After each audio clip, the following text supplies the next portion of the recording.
Lagi po namin paalala mga kapuso maging alisto para hindi mabiktima ng mga kawatan.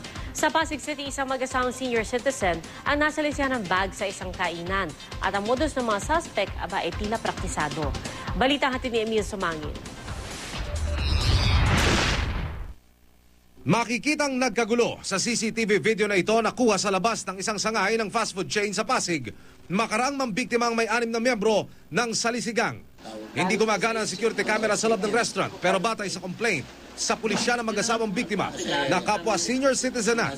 Iniwan ni Ginang Silvia Morales ang kanyang shoulder bag sa bakanting upuan sa kanilang harapan. Maya-maya, isang lalaki ang aksidenteng matatapunan sila ng tubig. Dahilan para mabaling sa kanya ang atensyon ng mag-asawa. Pag ganun kami pareho, tapos sabi, sukli po. Tapos sabi, ba't may sukli? Walang sukli ah. Tapos sabi niya, yung bag mo, wala na. Kuha. Walang naka-duty na security guard noon. Mag-aalas 2 ng hapon. Pero nakuna ng security camera ang paglabas ng mga suspect. Makikitang unang lalabas ng restaurant ang grupo ng mga kasabwat na lalaki.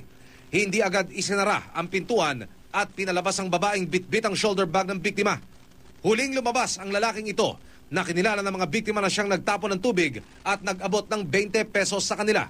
Ngayon lang to kasi laglag barya alam natin. Alam po, tsaka yung nanduduroan ka. Ayun. Ito bago eh. Ito parang bago. Kaya, Bakit yung nasabi kaya bago? Ay, nagbigay pa ng 20 pesos na sukli eh.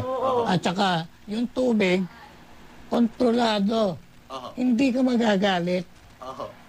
Basa lang pero diretso sa flooring. Tutungo ka.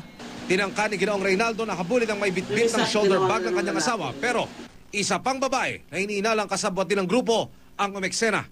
Hinarang mag-asawa at nagturo ng maling direksyon ng tinakbuhan ng mga kasamahan niya. Saka iniwan ang mag-asawang biktima. Makbaw ko ng pakanan.